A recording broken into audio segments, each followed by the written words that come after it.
Okay, we made it. Sunday morning.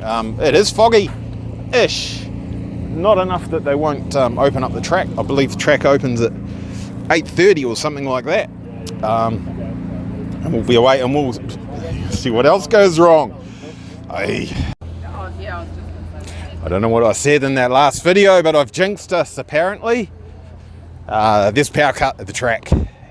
No electricity, and that means no timing and no lights, and they won't open the track for at least an hour. The organisers are all having a bit of a meeting to see if they can work out a contingency plan. So there might be a bunch of guys up there with stopwatches timing the cars manually. I don't know how it works out with all the other classes. Certainly Superlap, you could put flag marshals. It depends on what do they call it? Depends on all the paperwork and stuff and things. You could do flag marshals and stopwatches, and that'd be good enough. But we'll find out soon-ish. Alrighty, power's on. Classic trials are going out first. I think we're either second or third group of cars out, so very shortly. Should be perfect conditions, maybe. We'll find out. So, some unanswered, I don't know, how's it spitting that frost plug out? We still don't know. We should know. We don't know now. The sensor's probably telling lies. I guess it must be getting some sort of a pressure spike, or it must be getting harmonics or something, or there's a crack in the cylinder head that's opening up with heat and it just lets it fall out, or I don't know. Is that a hot spot when you run that much power? Does that part of the head get very hot and expand too much and the frost plug just goes, oh, thanks for that, see you later? Is that a thing that might be doing that? That would actually kind of make sense.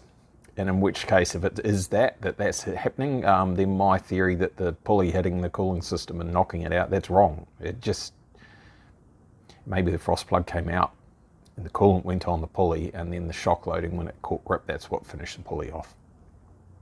Could be, eh?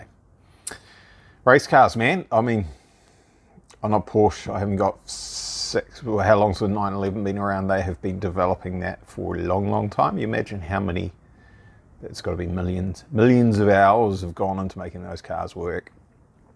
We're just battling away in the garage here on a very low budget, trying to make something do crazy things. Well, we still won, right? Hey, so good effort. Won the round. Won 3 rounds. 3 out of 4 rounds we won. And we got 3rd place overall in the series because we missed one day, which if I really wanted to, we could have done, but a previous video, bad mojo and all that, and we didn't. So I'll put some in-car footage in here. There's not a lot to see. It's some, yeah, anyway, some politics. There's always politics. An idiot. He's not even going to get any screen time. But other than that, had a good weekend. Sort of. Yeah, right. I've got some things to fix. Introducing the Stay There You Bastard 2000. Now that goes in the cylinder head. See, look, I mean, there's problems with these things, isn't it? Just as well as plenty more. That disappeared. Like the other ones have all been doing. This goes into here, and you wind that bolt out, and it hits up against, we'll use that as an example, the timing chain covers that are just on the other side of that, just a little bit further out than what this bolt is here.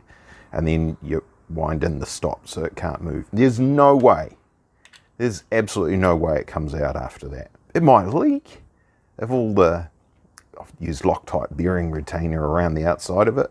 If that leaks, hey, it'll be a little leak, but it's never blowing that frost plug out again without this somehow failing. Maybe pushes it through the timing chain cover and we'll finish the engine completely. You'll have to excuse the audio in the background there. Terrible audio on the phone. Just going to chuck this in here. You can see some of it. There it is. The Stay There You Bastard 2000. Jammed against the timing chain cover, and you saw the rest of it. We can't even really see it. It's maybe from certain angles. Can we see it from? Oh, only had to tear the engine halfway to bits. Doing it this way, if I'd taken the alternative path, it gets where is it? It gets much harder. Oh, I don't even know. Is it in there? What am I looking at? No. So that's better. Use the right end of the phone. Somewhere in there. I don't know. There. Oh, there it is. There it is. You can see just above that AN fitting there. My hand's a bit shaky. You can see that little bit of a circle there. That's it. The Stay There You Bastard 2000. So maybe you might be able to figure out why that is such a prick to get to. You can imagine with the inlet manifold on there, you're not doing it. You're certainly not. Everyone's like, put some screws in there and rah. You can't. You just absolutely cannot. You've got to take the engine to pieces to do it. So, and this engine's stuffed. I did a compression test. She's pretty awful. I mean, that's not bad. That's pretty close to that. That's quite high. There's a big difference between that and that. That's quite high as well. Those two are actually good. Yeah, that's not bad. That's junk. And I did a leak down test, and yes, it's got leak down everywhere. She's pretty tight. This is why I don't want to tear all the front of it to pieces to fix that one frost plug for an engine that's almost junk. I'm going to pressure test it now and see if we have damaged head gaskets since it got so hot. Well, she's live. Up to temp, it's just turned the fan on. A bit of blow by, always has been. That bank's a bit lean, or rich, or whatever it is. Bank to bank discrepancy there. Pressure seems okay. I mean, if I'll turn it off in a second. We'll stop that there. It's a steady rise in pressure, stabilised. It's actually come down while the fans have been going, as you'd expect. No massive increase while the engine revs were increased a bit. We can't load it up heaps in here. Let's turn that off, eh? Alright, housework taken care of. Not going to rev the crap out of it here in the garage at home. It'll annoy everyone, but what are we, 2,500 RPM or something, a bit less over here. You can see it's trying to move a little bit of coolant, but it's not massively climbed up. It won't do it idle. You'll only see an issue if it's boosting.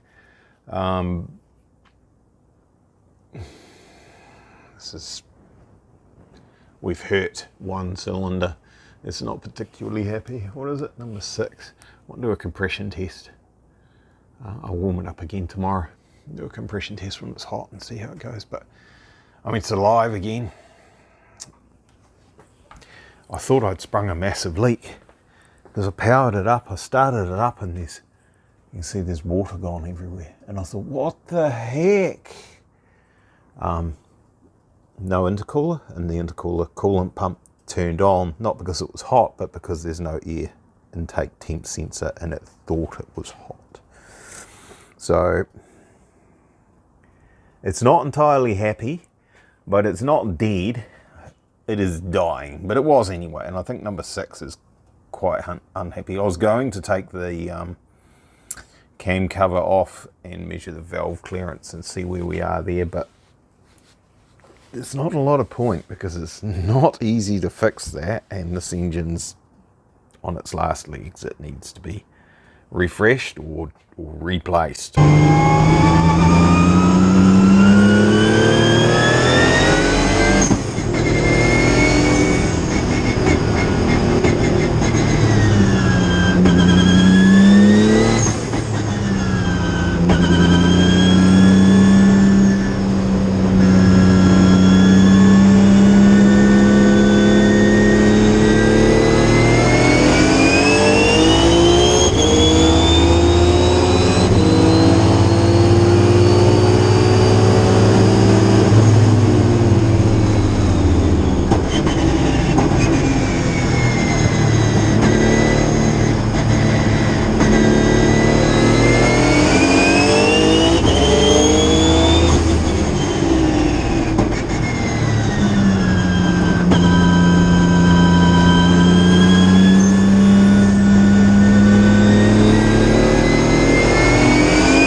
few days later, today in fact, funny, eh?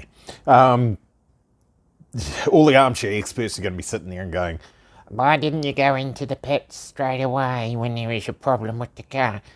it's because everything looked fine. Temperatures and pressures, if you pause and look at the dash on the way into the sweeper, were all totally fine. Water was getting a little bit warm, but it wasn't an issue. It was still in the 90s. It was totally fine. Around the corner, bit of a handful around the corner. So I was quite preoccupied with all that sort of stuff. And then I'm focusing on where I'm going up the main straight and changing into fourth gear. So I got on it in third and changed into fourth. And as you can see right there, all hell broke loose. And by the time I went, what's going on here? The red lights of doom are going and oh, what the heck? And there's no pressure problems there because my pressure warning system's not flashing the lights to say the pressure's too low or too high in the cooling system. It must have just airlocked and overheated somehow. Better cool it down. Blissfully unaware that the pressure warning system had failed due to a sensor failing and saying it was at 65 kPa when it was at 0. So, and apart from that, even if I had known that all the coolant had fallen out of the car, it's all gone by then. I'd done a lap. The coolant had started coming out of the car on the entrance to the sweeper. It was gone. There was nothing left to come out of it. It wasn't going to leak anymore. There's not that much in it. So, bum, bum, bum.